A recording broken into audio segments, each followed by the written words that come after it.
Thank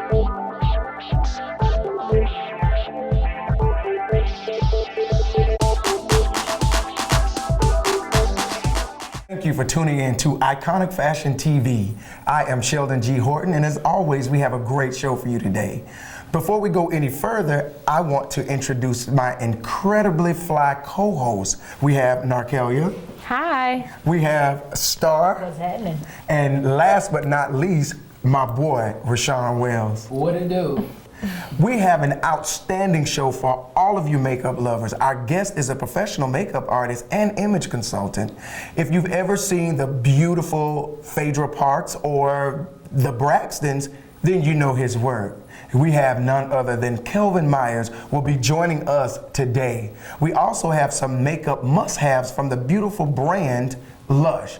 But before we get into that, I want to share with everybody an experience at the International Makeup Artist Trade Show in New York City. When we talk about makeup, often we think about the red carpet, photo shoots, or ads posted in our favorite retail stores. So let's take a look at IMATS and see what the artists had to do. I was amazed with the artist's creativity and the details. The character looked like something I can see in a sci-fi movie.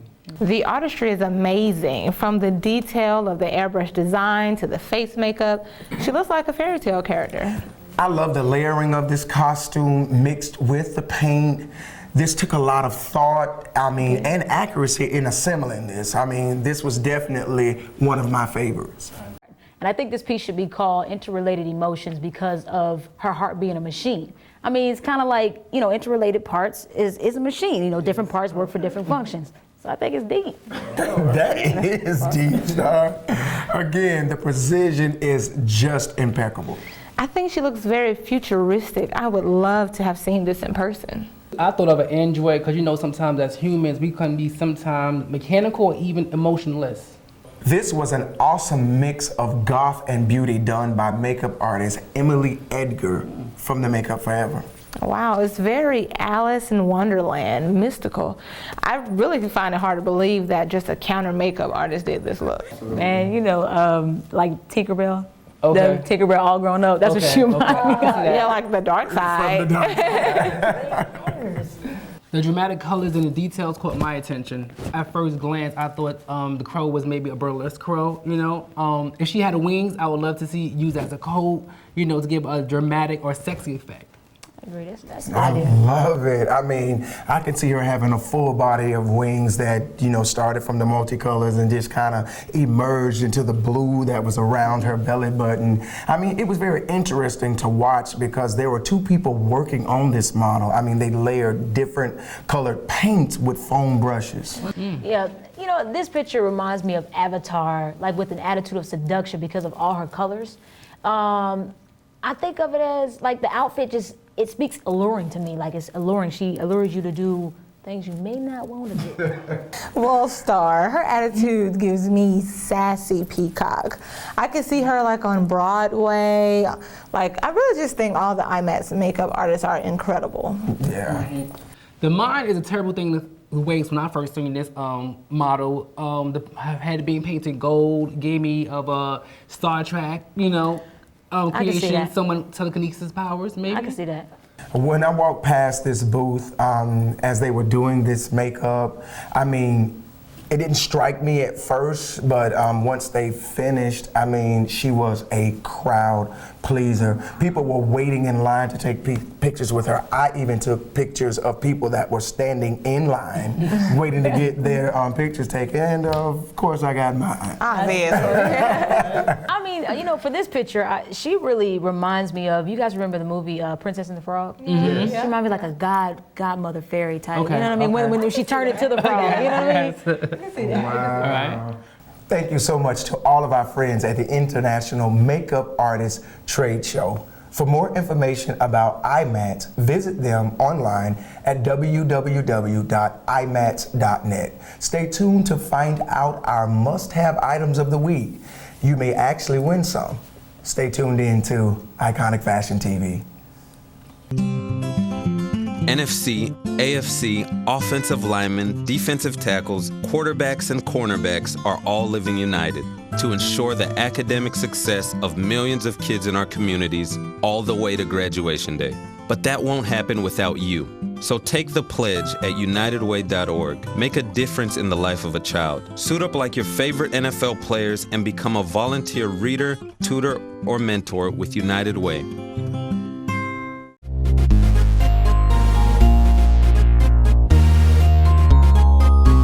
Now, the concept behind the emotional brilliance line is that each of these colors are tied to a psychological emotion. There's a game you can play at lush.com to see what your 3 emotional colors are. There are 30 colors to choose from. Here are 2 lipstick choices that we have. One is strong, the other one passionate, and we have an eyeliner, which is sophisticated, my favorite. The awesome thing about all these colors, you really have the liberty to use them however you like. I actually used to work at Lush, and they really are a fun company. They're very passionate about their products too. One thing I do like is that you can recycle the bottom jar, and you can also reuse the little tops too as well. And they never test their products on animals, like ever. That's awesome. I think that's awesome. But the fact that everything is handmade with all natural ingredients lets you know up front that Lush products are good for the skin. As well as when you purchase your colors, you know exactly what you're getting, you know, and the expiration date is printed on the bottom of the bottle. I also love the fact that Lush company promotes positive change. Oh, absolutely. For everyone in the Atlanta area, you can visit a Lush store in Lenox Mall at the lower level of Macy's or the Lush store in Perimeter Mall. For all others, find the Lush location nearest you by visiting www.lush.com. Also, check out all of their skin, face, and body products while you're there. They have some amazing products. You will not be disappointed. Stay tuned for more Iconic Fashion TV. Packers. Viking. Packers. Viking. Packers. Red state, blue state, vegan, Carnivore.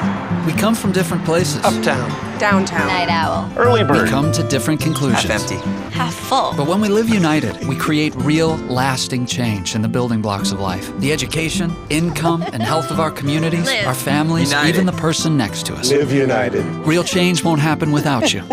So give, advocate, volunteer, live united. Sign up at liveunited.org. When it comes to makeup, one of the most primitive cultures to use it were the Egyptians. Archaeologists have found evidence that dates back as far as 4000 BC, discovering both Egyptian men and women wore makeup. Makeup was not only important in daily life, but also in death. The Egyptians esteemed makeup for its cosmetic and spiritual qualities. It has been said that makeup was placed in the burial chambers to aid the deceased in their journey to the afterlife.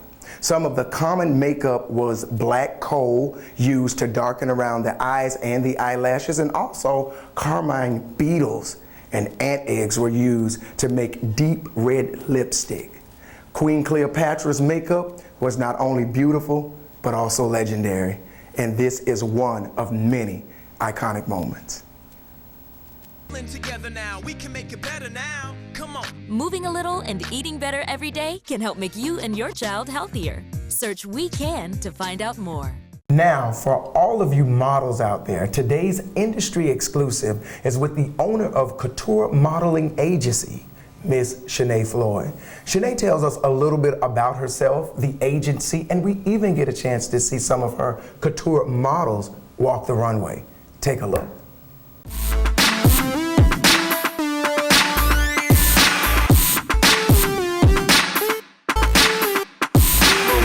Decor Center for the Beauty and Green Eco Fashion event. The fashion show definitely highlights a lot of eco fashion designers that are here. There are about 5 designers. There's gonna be 9 scenes, so we're here to celebrate Earth Day and eco fashions and to enjoy the company. The tour model agency basically furnished about half of the models that are in the show tonight. They range from about 5'7" to 6 feet, which we do have models that are 6 feet tall, which is the very high fashion range. And I realized after working for a modeling school at the age of 19 that I really didn't like being in the forefront. I didn't like being in the limelight. It just really wasn't my thing. What really kind of drove me and what made me very like obsessive was being behind the scenes, seeing like the scattered models and all of the dressers running around crazy and the makeup artists with like 15 makeup brushes in their hair and like hairpins everywhere and just everybody running around. I was like, oh my gosh, I love this. I love this behind the scenes like chaos. And couture model agency and management company it just came to me. The name came to me, and yeah, it was definitely, I don't know, like God was like, there you go. Couture Model Agency has 3 divisions. Our headquarters is here in Atlanta. We have a Chicago division, and then we have a South Florida division. When we have submissions that come through our website, they're very specific, like why do you want to be the next face of couture? What we look for is someone who's very driven. My personal style is, I don't really know. I definitely love the looks of like LA, but see, the thing is that I'm a mother. So I definitely don't want to walk around with a tank top with the girls hanging out or anything like that. I never want to be inappropriate, but I definitely take into consideration what's happening in fashion today. For example, the new LBD right now this season is the all-white dress. So, you know, today I'm wearing a BCBG white cocktail dress, and so, you know, it's you know, it covers and you know, it's not knee length or whatever, but I definitely follow the fashions and the things that are going on in style. I'm Shanae Floyd with Couture Model Agency and Management Company. Shanae and her models were beautiful, and we will be calling her when we do our Iconic Fashion runway show that's to come in the near future. But for now, if you want to reach out to Couture Model Agency, visit them at CoutureModelAgency.com. They are global, so if you have the look, the height, or the personality, check them out, CoutureModelAgency.com. While you do that, we're gonna take a quick break, and when we come back, we're gonna be playing with textures of our favorite fabrics and patterns. Stay tuned. Do you like this top? It's so gay. Really? Yeah, it's totally gay. You know, you really shouldn't say that. Say what? Well, say that something's gay when you mean it's bad. It's insulting. What if every time something was bad, everybody said, oh, that's so girl wearing a skirt as a top? Oh, you are. Those are cute jeans, though. When you say that's so gay, do you realize what you say? Knock it off. Thanks for tuning in to Iconic Fashion TV. We are back. Now, when discussing fabric patterns and textures, there is a lot to talk about. We have stripes, checkers, plaids, and most people shy away from mixing patterns, but mixing patterns can be fun and very trendy. KnarQuelya, what's one of your favorite fabric patterns? One of my favorite patterns is Aboriginal. It derives from Aboriginal art, which is an unwritten language with many layers of meanings. The Aboriginal pattern dates back to the 1970s and often portrays Dreamtime, which is the way in which the Aboriginal people believe the world was created. I agree with you when you say Dreamtime. That's exactly what I was thinking when you mentioned Aboriginal. I mean, if I ever wore like that pattern, I want to know the story behind it, like the meaning. What does it mean? Mm-hmm. And I like how unique the Aboriginal pattern is because it comes from a tribal heritage which tells a story of their culture. But now when it comes to fashion, that's a deciding factor because it became a hit or miss. I'm gonna be honest with you. I don't know if I really dig the Aboriginal print, but I appreciate the rich history that it represents. Well, but okay, what's the first thing that comes to your mind when I say velvet? Lint. I think of lint. I picture a granny couch, you know, with the velvet buttons and the gold legs. How about some curtains in a fancy house? Whoa. Well, velvet was actually the possession of the royal and the wealthy. It's commonly made from silk and cotton, and recently velvet has been fashioned from polyester as well. Another unique factor about velvet is how it can be turned into crushed velvet by being twisted while it's wet. That just made it worse for me. I agree. I agree. It looks best in deep, rich colors, and I will say this, it has to be done in the right fabric, right person, in order to convince me? Velvet signifies royalty to me. I would love it to be seen worn at galas or even like a black ball convention. You know what? I'm still not a velvet fan, but maybe I just haven't been convinced yet. But a fabric I do like though is lace. And lace has different types, like needling, bobbing, tape. My favorite is the knotted lace. I feel it speaks sexy, delicate, romance, and leaves just enough for the imagination. You know what I mean? So, I mean, but you know, depending on the design of the fabric, I feel like it can be worn in any occasion. I definitely feel the exact same way, Starr. You can dress lace up or down as formal or casual wear, like a cute lacy top to maybe a gown embroidered with lace. It's very chic, and it really never goes out of style. Yeah, and I agree with you, KnarQuelya. Lace is an intricate fabric. It can take up to 10 hours to create one single square inch of lace. I still have to see it on the right garment in order to truly appreciate it, though. Lace is very sexy and provocative because of the holes in it. But my choice of fabric is paisley. Paisley is sexy, it's rich, it originates from Scotland. And if you ever on the West Coast of the USA, you might want to stay away from paisley, red and white bandanas. Actually, you know what? I was introduced to paisley by gangs. I mean, just like Aboriginal, you know, it has a story behind it. I mean, the colors, from what color you wear, it's a story behind it. Paisley is classic. It's a mature pattern, but it can be mixed with other patterns like Aboriginal to create a more modern look. I love paisley, man. It was popular in the late 80s, from suspenders to the neckties to the inside of slippers, suit jackets, and bags. There were even smoke jackets made out of paisley from the high society because they didn't smoke in their regular clothes. Wow. That's cool. That's real cool. Coming up next, we're going to sit on the couch with professional makeup artist Kelvin Myers. So stay tuned to Iconic Fashion TV. We'll be back. Holla. If you drive buzzed, it could cost you around $10,000. You'll face major legal fees, major fines, and steep insurance penalties. You could lose everything. Buzzed, busted, and broke, because buzz driving is drunk driving. When some people struggle with their mortgage payments, they become frozen. But the people who take action are far more likely to get the most positive outcome. Call this free government program for the option that's right for you.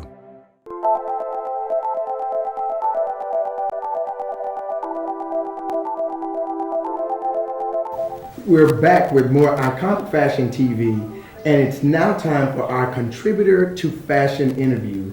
And as we promised, we are in studio with professional makeup artist and image consultant, Kelvin Myers. Kelvin, thank you so much for joining us.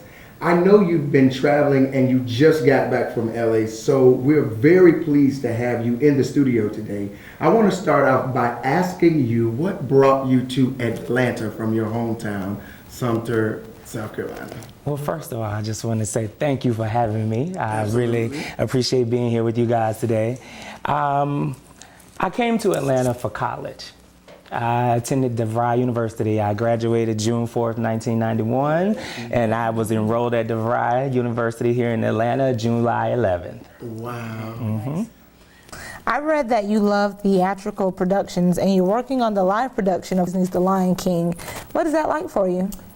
It's exciting. It's a lot of work. It's stressful, but I love it. I've always liked live productions. I've always liked theater, and it's an amazing opportunity. I am what you would call a vacation swing for The Lion King. So they're on tour, and whenever any of the makeup artists or hairstylists that are on tour with them are out on vacation or sick, I go in and replace them. Cool. Question, what are the differences between stage makeup and everyday makeup? Theatrical makeup is much more dramatic. Not as clean, not as pretty. It looks amazing from the audience, but close up it is not. And a lot of times we don't even use makeup as paint, like real paint. Watercolors, oil colors, and what we call old school drama grease paint. So everyday beauty makeup is a little bit more simple, but still very effective. Cool, cool. What's your favorite part about being a makeup artist? Seeing the transformation.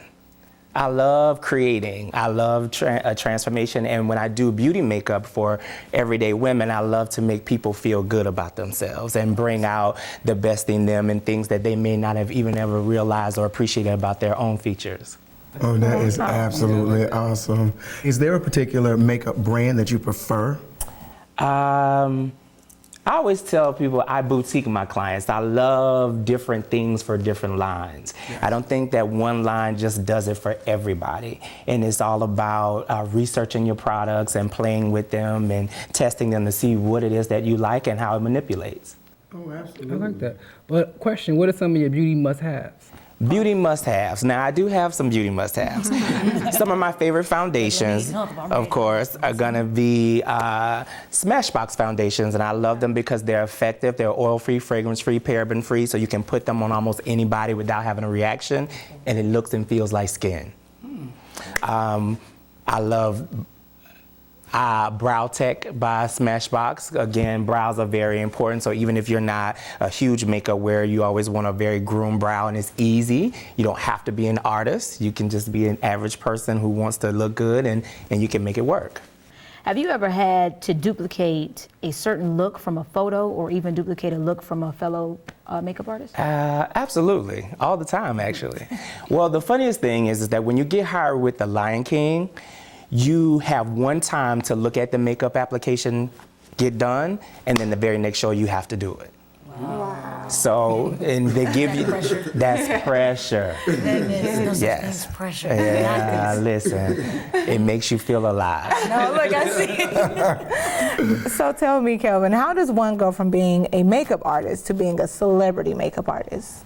You know, I'm gonna have to say that's God. Okay. You know, because I didn't, I started out at a counter. Okay. And you know, and it's just in divine, divine intervention. You know, when I started working for MAC, I would have young ladies standing and waiting for me, and they didn't want anybody else to do the makeup, and so that just becomes like a referral. Then every now and then, you know, when you're in the Buckhead area, you have a celebrity that may come to the counter and purchase something. They may see what you do, and they're like, oh, I need you for a photo shoot, or, you know, are you available for this day? I have this event to go to, and it kind of works from there.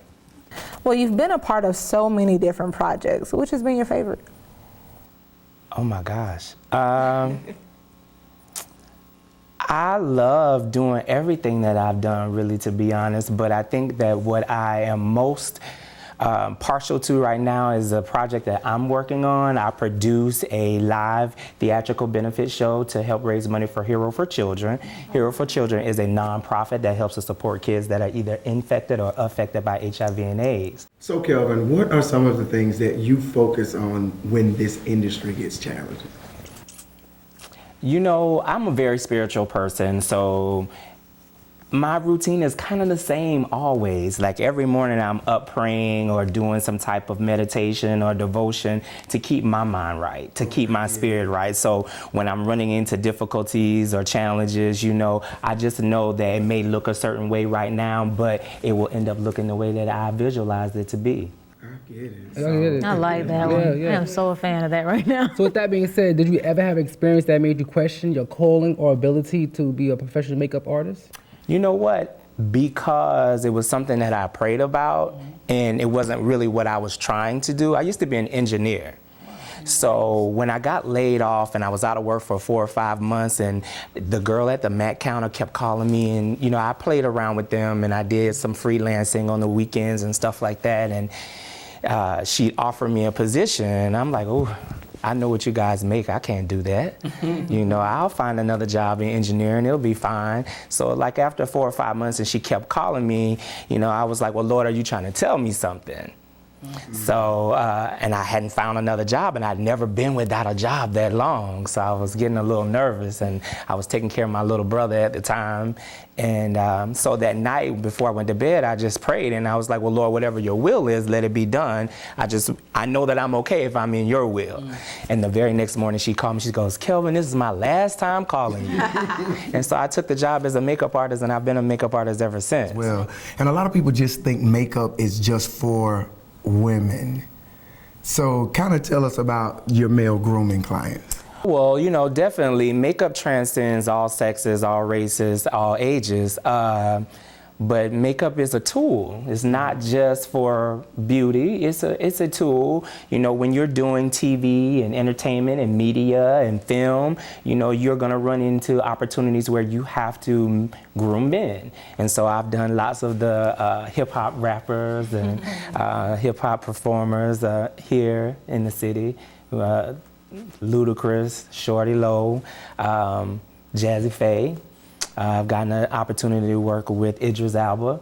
So, you know, it's just, you know, I do lots of male models for commercials and photo shoots, Dolce & Gabbana, photo shoots and things of that nature. So, yeah. That is amazing. You mentioned makeup is a tool. How would you describe your makeup techniques?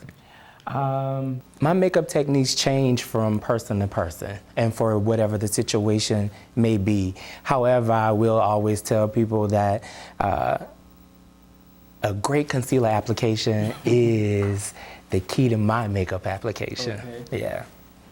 Kelvin, thank you so much for all of your insight, but we're not done yet. We're going to take a quick break, and when we return, Kelvin has a model demonstration. You don't want to miss this. Stay tuned. When some people struggle with their mortgage payments, they become frozen. But the people who take action are far more likely to get the most positive outcome. Call this free government program for the option that's right for you. So we're back with makeup artist Kelvin Myers. So tell us, what are you going to do? What I'm going to do is we're going to do a little bit of a demonstration of how to use the Black Velvet Powder Puff for powder application. So we're going to first start with a lighter powder, and you're just going to tap it here. And we're going to use this on Lai-Ling under the eye here. Gives you a very velvety application, and it's a tapping and a pressing. And why I love the Black Velvet Powder Puff, it's a square, and it's the only square powder puff that you'll find, is it fits in all the corners. So just easily placing the color, placing the product. And soft on the skin. This is the 2-finger powder puff, which retails for $15, and you can get it at www.kelvinmyers.com. We also have a 1-finger puff that's half this size. So it also makes your application very easy, and that retails for $10. Thanks so much, Lai-Ling. And thank you, Kelvin, and your beautiful model for being with us. Stay tuned. 60 Second Swag is up next. My parents say I have to be home right after work. That's so gay. Totally gay. That is so Emma and Julia. Imagine if who you are were used as an insult. When you say that's so gay, do you realize what you say? Knock it off. Packers. Viking. Packers. Viking. Viking. Red state, blue state, vegan. Carnivore. We come from different places. Uptown. Downtown. Night owl. Early bird. We come to different conclusions. Half empty. Half full. But when we live united, we create real, lasting change in the building blocks of life. The education, income, and health of our communities, Live. our families, United. even the person next to us. Live united. Real change won't happen without you. So give, advocate, volunteer, live united. Sign up at liveunited.org. I get so many questions about the smoky eye. So I am going to demonstrate a simple technique on how to create the smoky look. I'm going to start by adding a cream shadow by the name of Sophisticated, made by Lush. I'm going to start by adding my product to the lower lash line, and I am going to sweep in an upward formation. Remember that the more product you use, the more vibrant it'll be. Stay away from the crease line, but almost up to the crease line. I'm going to take my finger and I am going to blend away any harsh lines. And after I blend away the lines, I am going to take a plum shadow in the corners, and I am going to sweep it like that. Voila! Wasn't that quick and easy? Remember, the smoky eye is a concept and not a color. So be creative and have fun. I'm Sheldon G. Horton, and this is your 60-second swag.